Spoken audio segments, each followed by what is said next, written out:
Hello everyone, once again welcome back to our channel. आज की video हमारी open university versus regular university पे होने वाली है बिकॉज काफ़ी सारे स्टूडेंटों को नहीं पता है क्या क्या डिफरेंसेस होता है open university versus regular university में। सो फर्स्ट ऑफ ऑल आप सभी लोगों को पता है बेहतर शिक्षा सभी के जीवन में आगे बढ़ना और सफलता प्राप्त करने के लिए बहुत आवश्यक है। ये हमें आत्मविश्वास विकसित करने में सहायता प्रदान करता है। साथ में उचित शिक्षा भविष्य में आगे बढ़ने के लिए बहुत से रास्तों का निर्माण करती है। आप सभी लोगों ने नोटिस करा होगा कि आजकल के समय में शिक्षा के स्तर को बढ़ाने के लिए बहुत सारे तरीके अपनाए जाते हैं। वर्तमान समय में शिक्षा का पूरा तंत्र बदल चुका है और पूरा सिस्टम चेंज होते चले जा रहा है धीरे धीरे। अब हम 12वीं के बाद डिस्टेंस एजुकेशन के माध्यम से भी नौकरी के साथ साथ पढ़ाई कर सकते हैं और यह सुविधा सिर्फ ओपन यूनिवर्सिटी के द्वारा प्राप्त कराई जाती है। सो ये one of the best point है ओपन डिस्टेंस लर्निंग का कि हम जॉब के साथ साथ अपना पढ़ाई भी कंटिन्यू कर सकते हैं। चलिए फिर सबसे पहले हम जानेंगे open university and regular university में क्या डिफरेंस होता है। ठीक है, पूरी दुनिया में शिक्षा प्राप्त करने के दो ही रास्ते हैं, या तो आप रेगुलर यूनिवर्सिटी ज्वाइन करो या फिर आप ओपन यूनिवर्सिटी ज्वाइन करो। सो फर्स्ट ऑफ ऑल हम जानेंगे ओपन यूनिवर्सिटी में क्या होता है। ओपन यूनिवर्सिटी ऐसे विश्वविद्यालय होते हैं या ऐसे यूनिवर्सिटीज़ होते हैं जो दूरस्थ शिक्षा के उद्देश्य से स्थापित किए जाते हैं। दूरस्थ शिक्षा को हम इंग्लिश में डिस्टेंस एजुकेशन कहते हैं। इसमें विद्यालय से दूर रहकर शिक्षा को प्राप्त किया जाता है। You know what guys, one of the best another point ये होता है डिस्टेंस एजुकेशन का कि इसमें एज लिमिटेड नहीं होता है। फॉर एग्जांपल अगर आप वृद्ध अवस्था तक पहुंच गए, आपका पढ़ाई करने का मन कर रहा है तो आप फिर भी डिस्टेंस एजुकेशन से अपना ग्रेजुएशन या पोस्ट ग्रेजुएशन कर सकते हैं। इसमें एज लिमिटेड नहीं होता है। आप कभी भी किसी भी वर्ग में अगर आप आते हैं आप फिर भी अपना एजुकेशन कंटिन्यू कर सकते हैं। तो ये one of the best point है ओपन यूनिवर्सिटी का कि आप डिस्टेंस एजुकेशन कर सकते हैं हर वर्ग में। या फिर कोई भी स्टूडेंट या फिर कोई भी व्यक्ति किसी कारणवश अपनी शिक्षा प्राप्त करने में असमर्थ रहता है तो उन्हीं लोगों के लिए ये विश्वविद्यालय यानी ओपन यूनिवर्सिटी उनको शिक्षा प्रदान करता है। अब समझेंगे किस तरीके का ओपन यूनिवर्सिटी का एनवायरनमेंट होता है। फॉर एग्जांपल आप किस तरीके से अपनी स्टडी कंटिन्यू करते हैं इसमें। ठीक है, ओपन यूनिवर्सिटी के माध्यम से विद्यार्थी को नियमित तौर पर किसी भी संस्थान में जाकर पढ़ाई करने की जरूरत नहीं होती है। इन संस्थानों में मॉडर्न कम्युनिकेशन टेक्नोलॉजी जैसे internet, video conferencing and video and audio tape like CD, DVD जैसे चीज़ों के माध्यम से शिक्षा प्रदान की जाती है।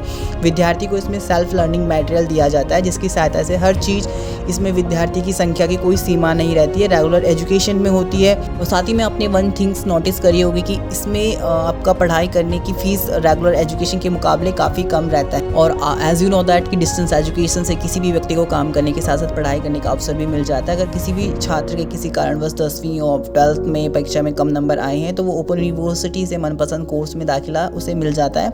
ओपन यूनिवर्सिटी के किसी भी कोर्सेज में उम्र की कोई बाधा नहीं होती। आजकल ओपन यूनिवर्सिटी के जरिए विद्यार्थी graduate, post graduate, MPhil, PhD, diploma आदि प्रकार के सभी कोर्सेज कर रहे हैं। साथ ही में अगर अपने देश की मैं बात करूँ, भारत में लगभग सभी राज्य का एक अपना ओपन यूनिवर्सिटी होता है जो डिस्टेंस एजुकेशन को शिक्षा प्राप्त या प्रदान करने में हेल्पफुल रहता है। इसमें शिक्षक सामने नहीं होते हैं।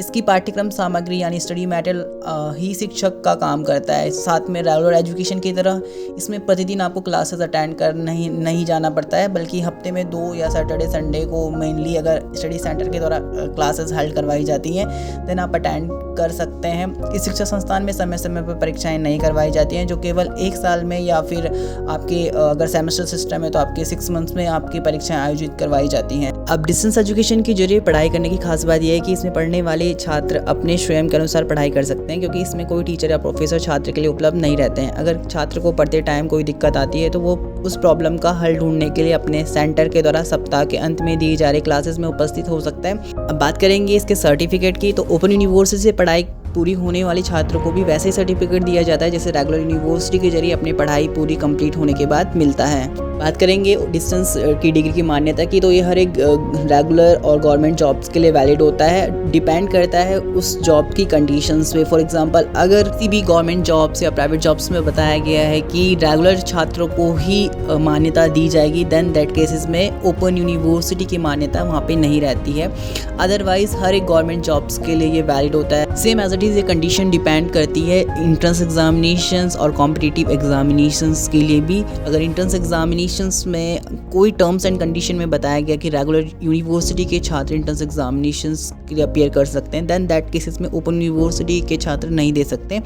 अदरवाइज़ ये entrance examination and competitive examinations के लिए भी कंपलसरी वैलिड होता है। तो भी मेक श्योर अगर कोई भी स्टूडेंट ओपन यूनिवर्सिटी में एडमिशन लेता है तो पहले वो चेक कर ले कि वो यूजीसी से मान्यता प्राप्त है या नहीं है। इसके जस्ट अपोजिट होती है रेगुलर यूनिवर्सिटी। रेगुलर यूनिवर्सिटी में पारंपरिक तरीके से शिक्षा प्रदान कराई जाती है। पूरे भारत में ऐसे बहुत से स्कूल, कॉलेजेस और इंस्टीट्यूशन हैं जो छात्रों को नियमित रूप से शिक्षा उपलब्ध करवाते हैं। रेगुलर एजुकेशन में विद्यार्थियों को प्रतिदिन क्लासेस अटेंड करना जाना पड़ता है, साथ में हमेशा क्लास में उपस्थित रहना होता है और साथ में स्कूल, कॉलेजेस और इंस्टीट्यूशन में छात्रों के लिए रजिस्टर बनाया जाता है जिसमें उनका प्रतिदिन अटेंडेंस लिया जाता है। प्रत्येक हर वक्त टीचर, प्रोफेसर और लेक्चरर की कड़ी निगरानी रहती है बच्चों पर और बच्चों को स्कूल के प्रोफेसर या टीचर के द्वारा टाइम टू टाइम पे असाइनमेंट और प्रोजेक्ट दिए जाते हैं। इन्हें किसी भी तरीके से पूरे करने होते हैं। प्रोजेक्ट में कुछ भी गलती होती है तो टीचर उन्हें सही करवाते हैं और साथ में समझाते हैं और सब्जेक्ट से जुड़ी सारी प्रॉब्लम उनकी सॉल्व करते हैं। वो छात्र को सब क्लियर तरीके से समझा सकते हैं और एग्जामिनेशंस के लिए काफ़ी अच्छी तरीके से स्ट्रैटेजी वो प्रिपरेशन करवा सकते हैं। इस तरीके से शिक्षा संस्थान में समय समय पर परीक्षा करवाई जाती है और रेगुलर एजुकेशन के जरिए विद्यार्थियों को अपने सब्जेक्ट से जुड़ी चीज़ों को जानने, वो सीखने को सबसे बेहतर मौका मिलता है। सो गाइज, आई होप आपको डिफरेंस पता चल गया होगा open university and regular university में क्या अंतर होता है। सिट इन दिस वीडियो, अगर आपको ये वीडियो अच्छा लगा हो तो प्लीज़ मेरी आप सभी लोगों से एक रिक्वेस्ट है, वीडियो को लाइक करना, साथ में इस चैनल पर नए हैं तो सब्सक्राइब बटन को जरूर प्रेस कर देना। धन्यवाद।